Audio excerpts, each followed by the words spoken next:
They admit there's more work ahead, but the steps taken here, U.S. and Chinese officials say, are invaluable.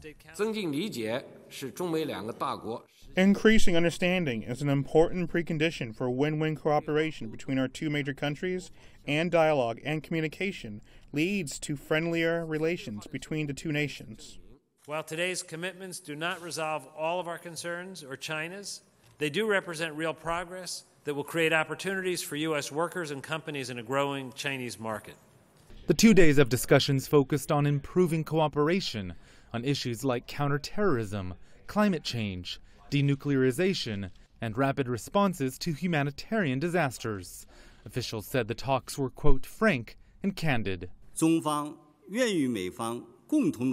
China is ready to work with the U.S. and to develop and make good use of this dialogue mechanism to further promote our exchanges and cooperation so that the people of both of our countries, and indeed the whole world, can benefit from our exchanges and cooperation. But there were sticking points.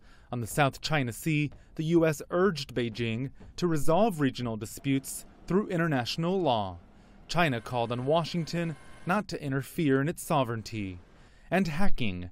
Both sides committed to seeking a code of conduct for cyberspace, but in real space maintained a comfortable distance from the issue.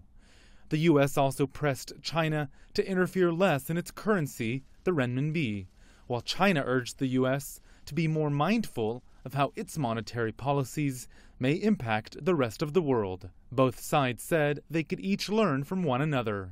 No great country, whether China or the United States, can seek at once to be more integrated with the outside world while inhibiting the flow of ideas and information from other places. The U.S. and Chinese leaders also committed to greater people-to-people cooperation in the medical field, on university campuses, and in cultural experiences. The United States and China can and should work together in science, the arts, sports, and many other areas. We'll all be better off if we think about what we can do now to make sure our kids inherit a peaceful and prosperous world. 连接人与人，不论是个体还是群体，是非常重要的。 Connecting people individually or in groups is so important.